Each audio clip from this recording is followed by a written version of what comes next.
representante de Cambiemos, cordobés también, justamente hoy hablábamos de lo que está pasando en Córdoba. Le damos la bienvenida. Negri, ¿cómo le va? Buenos días. Hola Diego, está un poquito bajo el retorno. Ahí se lo subimos, se lo arreglamos para poder conversar bien con usted. Comentábamos esta discusión que apareció en las últimas horas entre el gobernador Schiaretti y Alberto Fernández. Usted como referente de la provincia, candidato además, cuéntenos cómo lo ve. Bueno, parece un club del que yo no soy socio. No, por supuesto, pero conociendo la política de la provincia, ¿no? Sí, no, digo, me parece que obedece a una discusión dentro del propio peronismo. En Córdoba el peronismo de Córdoba decidió ir con boleta corta, como hicieron en 5 provincias más, ¿no?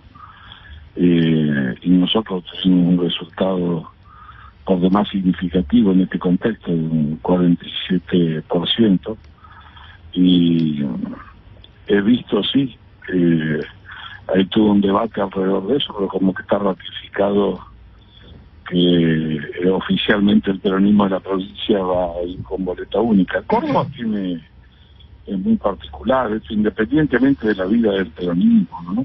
Es decir, es difícil de borrar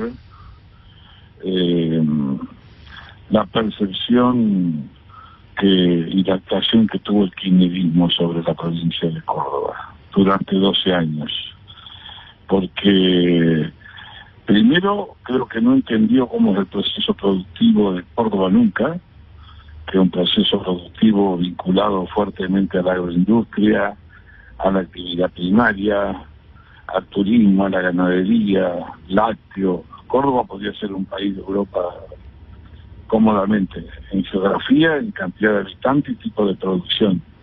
Y en segundo lugar, fue un tiempo muy prolongado de un federalismo invertido, donde prácticamente era entre hijos y entenados. Usted imagínese que la expresidenta Kirchner fue 4 veces durante su mandato a Córdoba, de los cuales una vez creo que fue un acto de la universidad, y el presidente Macri ha ido 22 veces, pero además ha ido productivamente, entiende los sectores productivos, mesas de competitividad. Después tienen que tener en cuenta que a los cordobeses la relación con Brasil la tenemos en primer orden, por el autopartismo, claro, por la industria automotriz y por otras producciones que hacen a nuestra exportación a Brasil. Entonces, los cordobeses tenemos mucho cuidado porque el trabajo depende mucho de eso también, y recordemos que hubo declaraciones no muy claras en la relación del candidato del Frente por Todos con Brasil. Creo que no hay que confundir la ideologización de las relaciones internacionales con la practicidad que hay que tener, la política eminentemente práctica. Nosotros no podemos dormir sin Brasil. Brasil puede dormir sin nosotros. Ahora, Negri, buen día. Soy Martín Tetaz, ¿cómo está? Hola Martín, ¿cómo estás? Ustedes no son socios de ese club, pero les gustaría usar la pileta, digamos, ¿no? Entonces, por ahí hasta ahora el gobernador de alguna manera venía siendo ambiguo en su definición, permitiendo que se bañen los no socios en la pileta también. No, pero nunca convocó a votar por nosotros. Bueno, pero la boleta corta es una invitación. Yo tengo un criterio, ya pasó, pero tengo un criterio particular. Yo nunca creí que la boleta corta fuera a trabajar para Cambiemos. Pero bueno, no importa, ya el diario lunes. Siempre creí que en política los compromisos son compromisos. Usted puede tener una visión provincial, pero si acá no tenemos una visión del país, no hay provincia que quede. Lo que sí es cierto es que el vínculo ha sido muy fuerte de esta gestión con los cordobeses. Una gestión muy fuerte, inclusive de ayuda a la provincia, de coparticipación en obras, 24.000 millones más que lo que recibió por coparticipación directa.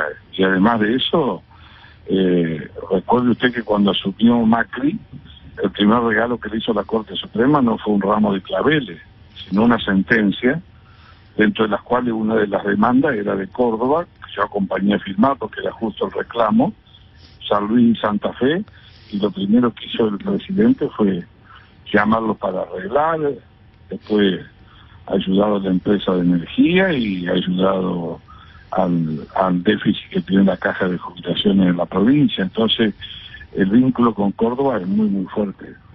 Negri, ¿qué tal? ¿Cómo le va? Soy Jessica Bossi.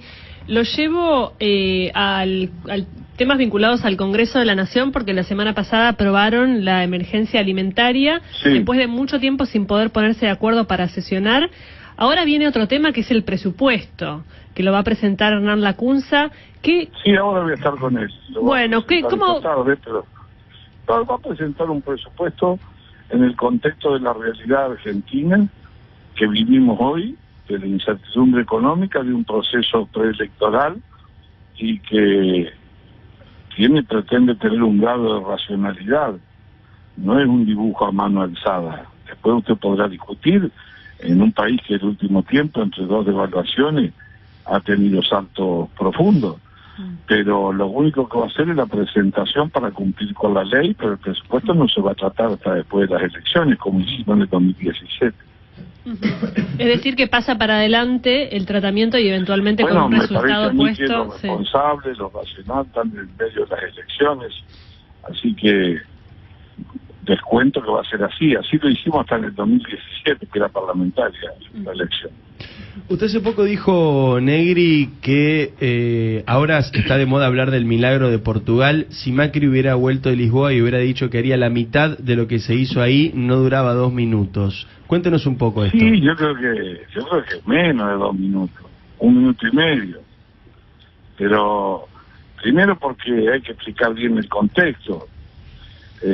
Portugal pertenece a la Unión Europea, tiene un banco que es el Banco Central Europeo, que estableció cuando se hizo el acuerdo puntos generalizados de puntos de crecimiento, de inflación y de expectativas y de déficit de cada uno de los países, que había que cumplir con ello estrictamente. Por otro lado, Portugal recibió una ayuda de 90.000 millones de euros, hecho por la triada que se llamaban entre el Fondo Monetario, el Banco Central Europeo y la Unión Europea, de los cuales después el Banco Central Europeo recuperó 45.000 millones de euros. Es decir, que una manito grande. Pero además, lo que importa saber es el sacrificio que hicieron los portugueses, lo que se bancaron. Imagínese usted que le congelaron los sueldos 4 años, le bajaron el 15 o el 20%, bajaron la jubilación, eliminaron los aguinaldos, hubo despido del 20% de la administración pública. Entonces, para empezar ahora a crecer, costó un gobierno en el medio. Entonces, lo que me llamó la atención, es que cuando el candidato Fernández dijo que le gustaba lo de Portugal, pregunto si Macri hubiese intentado decir eso socialmente, si era viable. Estamos hablando de la Argentina, y a donde usted no tiene ni una referencia regional, y además en ese momento, bueno, está Martín que me puede corregir, era sin inflación prácticamente en Europa. Y así mismo hay que preguntarle a los cordobeses, a los portugueses que vivieron esos años. Pero si acá, aún con la economía inestable, intentando crecer un poquito, el año pasado en abril, con la herencia recibida del 2015, prácticamente te prometían el patíbulo cada vez que ibas a tomar una medida. Imagínense que allá aumentaron hasta la edad de las jubilaciones, todo. Entonces, por supuesto, con un contexto de ayuda inmenso, 90.000 millones de euros, 45.000 millones de bonos de rescate, qué sé yo. Entonces, me dio la impresión que, o no sé si eso fue una promesa de campaña, si se lo han explicado bien acá a los sindicatos, si ese es el modelo, si se lo han explicado a la sociedad, si ese es el modelo, porque a eso, a una distancia casi solar de la gestión y de la herencia de Macri, la condenaban por ultraliberal, entreguista y al servicio del imperialismo y matando a la gente. Entonces, lo que pasa es que la política argentina tiene que asumir con un grado de madurez el país real que tiene, así como una vez pudimos afirmar la democracia entre distintos sectores políticos cuando esta temblaba, en términos de la economía, hay una asignatura pendiente, dentro de los cuales está la inmoralidad de la pobreza, que por supuesto no nació la semana anterior al evento religioso de Salta, sino que viene arrastrándose hace muchos años, por lo cual la responsabilidad colectiva, independientemente de la que el gobierno tenga con su promesa, pero que la política tiene que hablar con la verdad, decir por dónde se va, y la dirigencia sindical también, y la dirigencia empresarial también, ¿no? Entonces, estamos en un mundo muy dado vuelta pata para arriba, un mundo global, diría Fernando Enrique Cardoso.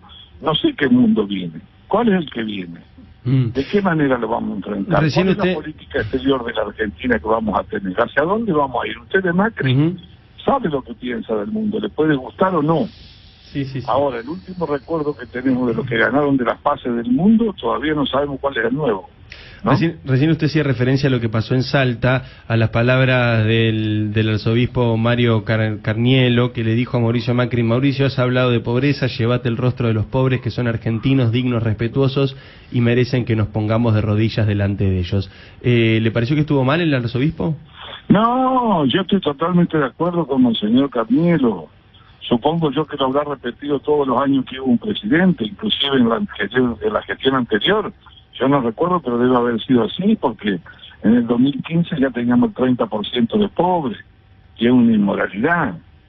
Lo que yo estoy, ¿cómo no voy a estar de acuerdo? Si es una asignatura, supongo que se lo dirá el gobernador cada vez que lo ve.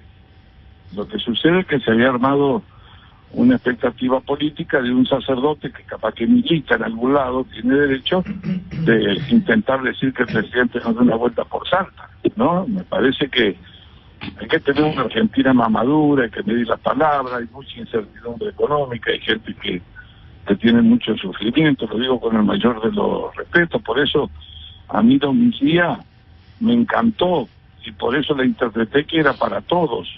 Y este país no se construye cuando llega uno. Es decir, la pobreza desgraciadamente no llegó el día de las elecciones de Macri, no pudo bajar de acuerdo a su promesa, pero venía golpeando fuerte mucho antes, y es una inmoralidad que la política no podamos tener un acuerdo, tanto la política antiinflacionaria, que es la que más influye sobre la pobreza, como la pobreza misma, ¿no?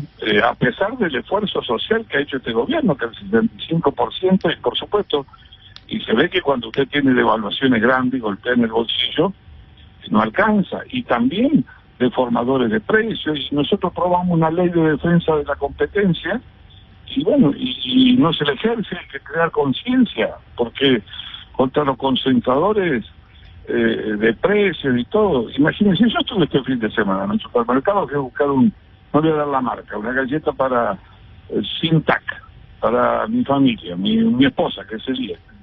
Y cómo puede ser que en 15 cuadras, en una valga 67 y en la otra 110. Y no estoy hablando de primera marca. Entonces, también, por supuesto, hay una cultura inflacionaria en la Argentina, la gente se asusta, pero tenemos que tener una actitud colectiva. Los gobiernos pasan. Yo creo que puede dar vuelta a la elección, puede ganar Macri, puede no ganar Macri. Ahora, tachín, vamos contra el imperialismo, no, eso, yo cuando tenía 18 años, eso es la facultad. Gracias, Negri, por la comunicación, muy amable.